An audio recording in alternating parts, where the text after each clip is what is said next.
as you can see, I keep that trauma kit underneath my back seat for now. I am working on getting it under my front seat, but I need to make some sort of barrier so that if I were to stop short or if I'm in an accident, it won't fly forward and get stuck under the brake pedal. So for now, it's under my back seat. It's gonna go in my front so it's easily accessible very soon. So this is my trauma kit.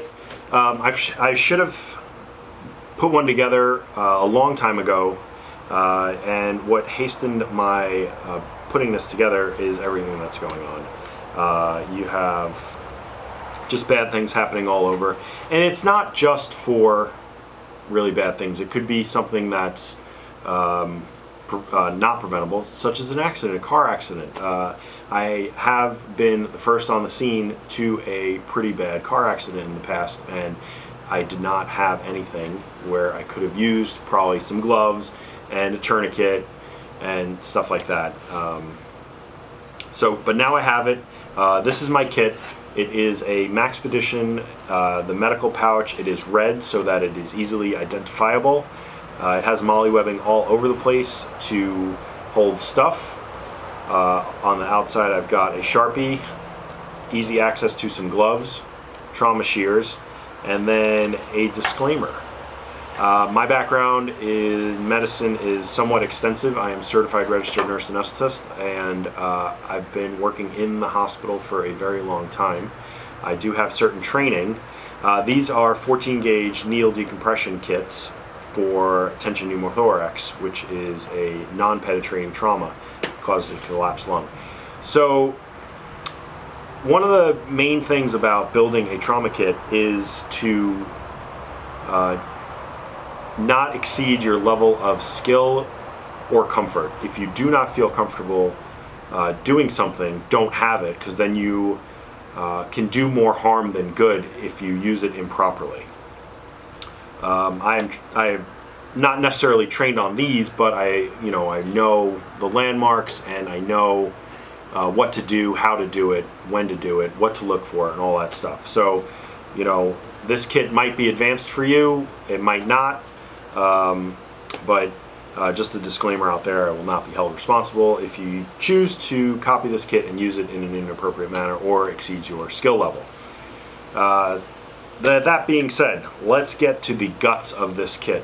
It is chock full, going based on the mnemonic MARCH, M being massive hemorrhage, A being airway, R being respirations, C being circulation, and then H being hypothermia prevention. We will dive into the kit. It is a clamshell type kit, whereas you can adjust the opening if you have it on a plate carrier or whatnot, or a backpack. You can have it so that it only opens to 90 degrees. Otherwise, this will fold open like so. Right off the bat, this thing is full. Fun game that you play with all these Maxpedition and VanQuest pouches is how much stuff you can fit in here. I don't know if the perfect size does exist, maybe some of those bigger VanQuest ones, but these Maxpedition ones were buy one, get one when I bought them, and that's why I went with them. Wound up being like $23 a piece. Right off the bat, massive hemorrhage. We have 2 tourniquets. These are CAT tourniquets, Gen 7. If the bleeding does not stop with one tourniquet, you are advised to put another one on. You have 2 legs, you have 2 arms. There's a lot of good reasons to carry more than one tourniquet. So I have 2. Along with the March, we have some Quick Clot. This is combat gauze. This is impregnated with a hemostatic agent, and I'm not going to open it because it's vacuum sealed, but on the actual gauze itself, they have a blue line, which you won't be able to see on the video, but that is radiographic. So if you were to use this on an area that cannot be tourniqueted and you stuff it through there, when white gets red, when you open somebody up, they're pretty red. And this will show up on x-ray. So it's a good thing to have, and it will help stop bleeding. Next would be an Israeli bandage. This is a 4-inch one, I think. Yeah, it's a 4-inch. So you put it on and you can wrap it and it creates pressure. But if you have a heavy arterial bleed, these are advisable first. This would be for something that's not pumping blood, it's not arterial. Let's see. Keeping in theme with, all right, so we'll move on to airway. That's the massive hemorrhage part. Airway would be, this is a nasal pharyngeal airway, NPA. This is a 28 French. They say it is the universal size. I do plan on getting, really sizing up my kids and my wife, just in case. Sometimes 28 on a bigger dude is, or a bigger person, is not long enough, because the idea of this is to keep the tongue forward so that you can keep the airway open. But sometimes it's not long enough. And conversely, if you try to put a 34 French into a smaller person, you may be doing more damage than good. But there are times when these are not advisable, and that's when the training and the medical knowledge comes into play. And then we'll get to so respirations would be this. If they're having labored breathing and you suspect tension pneumothorax, you would do that. And then also if they have a penetrating wound, you would do a chest seal. This is a entry-exit. It's a twin pack. You put one on the front and one on the back, or wherever the entry and exit wounds are. It doesn't have to, sometimes they can go in the front and come out the front, come in the front, go out the side, come in the front, stay in the front. I've seen it a lot. I've done level 1 trauma nursing in the ICU in the past, and sometimes there's more than one gunshot wound. So this is a chest seal in case they're having some problems breathing related to a gunshot wound. This is a trauma dressing. It's basically like an ABD pad with a wrap, like an ACE bandage. Put it on if it's not a pumper, kind of like the Israeli bandage. But I don't think you can get as much pressure on this as this. So that covers, and then here, sorry, is NAR compressed gauze. It's 4.5 inches by 4.1 yards, and this is really, really compact. It really packs down to nothing, and there's no reason not to have it.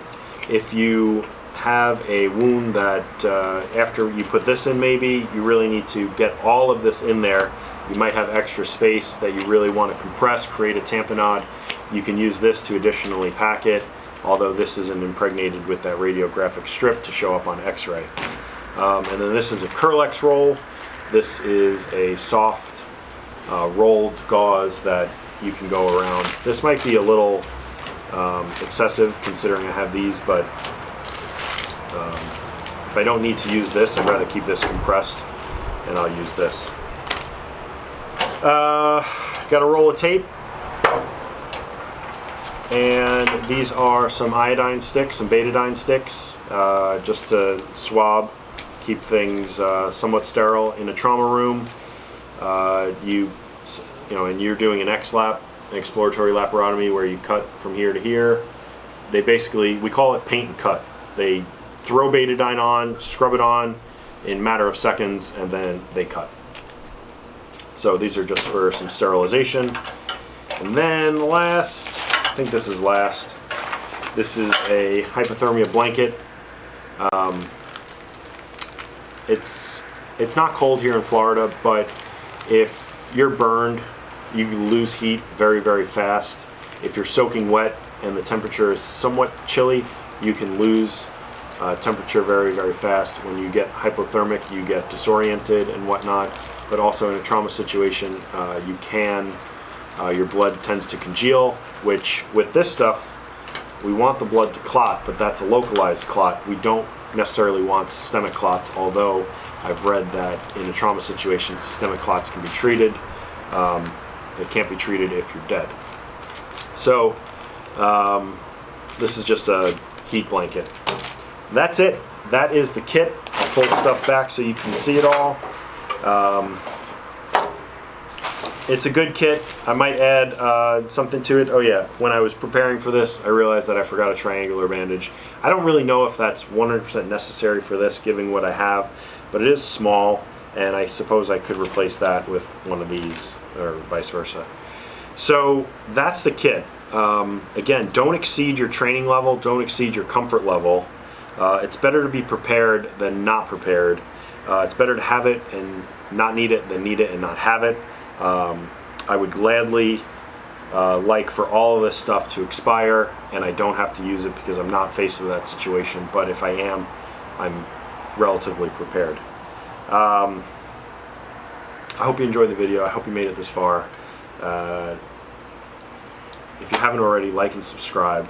Leave a comment in the comment section below. Is there anything I'm missing? Anything that you would add? Let me know in the comment section below. And see you in the next video.